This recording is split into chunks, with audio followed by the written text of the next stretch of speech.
Kadang sebuah hubungan tidak berakhir dengan kata putus. Tidak ada pertengkaran besar, tidak ada tangisan yang dramatis. Semuanya terlihat baik-baik saja dari luar. Tapi di dalam hati, kamu tahu ada yang berubah. Rasanya tidak lagi sama. Bukan karena kamu kurang berusaha, tapi karena hubungan itu sudah kehilangan nyawanya. Pelan-pelan, tanpa suara. Narasi ini akan membahasnya satu persatu, dengan bahasa yang sederhana, agar mudah kamu pahami. Pembahasan pertama. Tanda pertama adalah ketika komunikasi sudah kehilangan makna. Kalian masih saling mengabari, masih saling membalas pesan, tapi hanya sebatas rutinitas.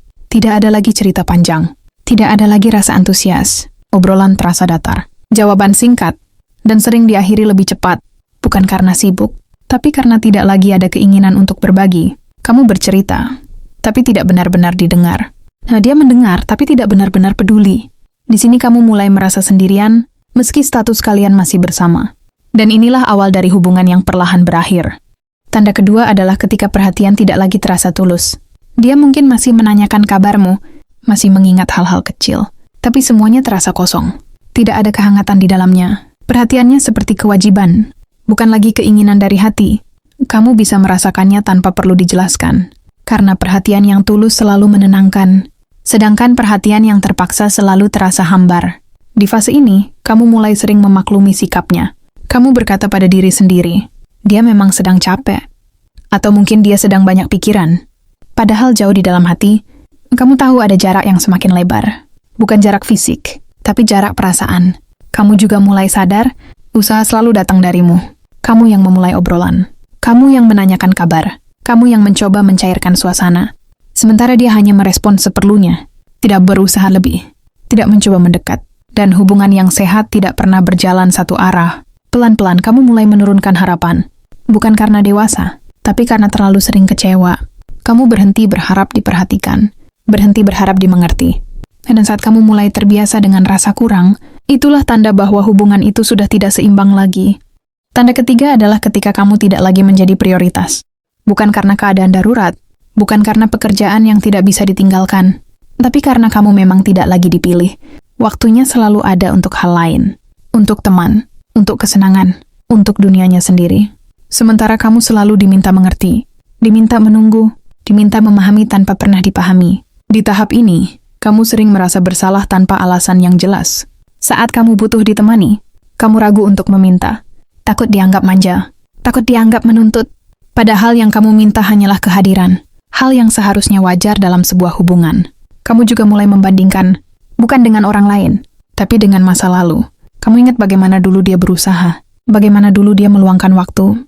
Sekarang semua itu terasa jauh, seolah kamu sedang mencintai orang yang sudah berubah. Saat seseorang benar-benar mencintai, dia akan membuatmu merasa penting.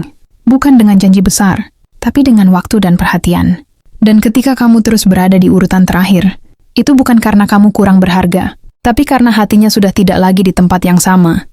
Tanda keempat adalah ketika konflik tidak lagi ingin diselesaikan. Dulu, setiap masalah selalu dibicarakan. Meskipun dengan emosi, meskipun dengan air mata, tapi tetap ada keinginan untuk saling memahami. Sekarang masalah justru dihindari, dibiarkan menggantung, atau ditutup dengan diam. Kamu mungkin sering mendengar kalimat, capek bahas ini terus. Atau, sudahlah, nggak penting. Kalimat ini terdengar sederhana, tapi maknanya dalam. Itu tanda bahwa dia sudah tidak ingin memperbaiki. Kamu yang masih peduli akan terus mencoba menjelaskan. Mencari titik temu, mencari solusi, sementara dia memilih menjauh, menutup diri, dan menarik batas. Hubungan yang masih hidup akan berjuang saat ada masalah, bukan menghindar. Karena orang yang masih cinta akan merasa takut kehilangan, sedangkan orang yang sudah tidak peduli, tidak lagi tahu jika semuanya berakhir. Di titik ini, kamu sering merasa berbicara sendiri, berjuang sendiri, dan pelan-pelan kamu mulai lelah. Bukan lelah karena masalahnya, tapi lelah karena kamu sendirian dalam hubungan itu. Tanda kelima adalah ketika masa depan tidak lagi melibatkan kata kita. Dulu, rencana selalu terasa dekat. Ada obrolan tentang nanti, tentang impian, tentang hal-hal sederhana yang ingin dijalani bersama. Sekarang pembicaraan itu menghilang, atau selalu dihindari. Saat kamu mencoba membahas masa depan, dia menjawab singkat, atau mengganti topik, atau berkata, jalanin aja dulu. Kalimat ini sering terdengar dewasa, tapi dalam kondisi tertentu, itu adalah tanda ketidaksiapan untuk berkomitmen bersamamu. Kamu mulai menyadari Dia membuat rencana sendiri, mengambil keputusan besar sendiri, tanpa melibatkanmu. Kamu tidak lagi menjadi bagian penting dalam hidupnya. Hanya pelengkap, bukan tujuan.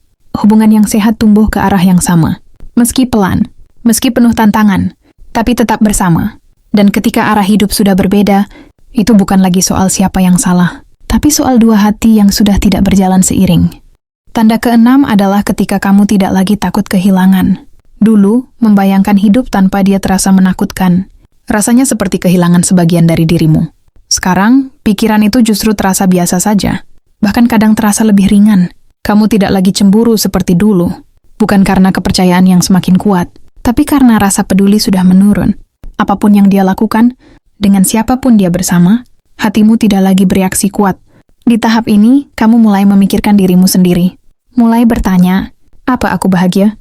Apa hubungan ini masih membuatku tenang? Pertanyaan-pertanyaan ini muncul bukan karena egois, tapi karena hatimu ingin diselamatkan. Kamu mulai membayangkan hidup tanpa dia, membuat rencana sendiri, menata ulang harapan. Dan perasaan ini muncul tanpa amarah, tanpa benci. Hanya datar. Perasaan datar adalah tanda paling jujur bahwa segalanya sudah berubah. Karena cinta bisa bertahan dengan marah, bisa bertahan dengan kecewa, tapi jarang bertahan dengan ketidakpedulian. Dan saat kamu sampai di titik ini, sebenarnya hubungan itu sudah berakhir, jauh sebelum kata putus diucapkan. Jika kamu membaca semua tanda ini dengan perasaan yang berat, itu wajar. Karena menyadari sebuah hubungan telah berakhir, tidak pernah mudah. Terutama jika kamu sudah berjuang sejauh ini. Ingat satu hal, hubungan yang sehat tidak membuatmu merasa sendirian, tidak membuatmu terus mempertanyakan nilai dirimu, tidak membuatmu bertahan dengan rasa lelah setiap hari. Jika hubungan itu berakhir, bukan berarti kamu gagal mencintai. Justru kamu sudah mencintai dengan sungguh-sungguh. Dan keberanian terbesar bukan selalu bertahan. Kadang keberanian itu adalah melepaskan. Melepaskan bukan berarti melupakan, tapi memberi ruang bagi dirimu untuk tenang kembali, untuk utuh kembali, dan untuk bahagia dengan cara yang lebih jujur.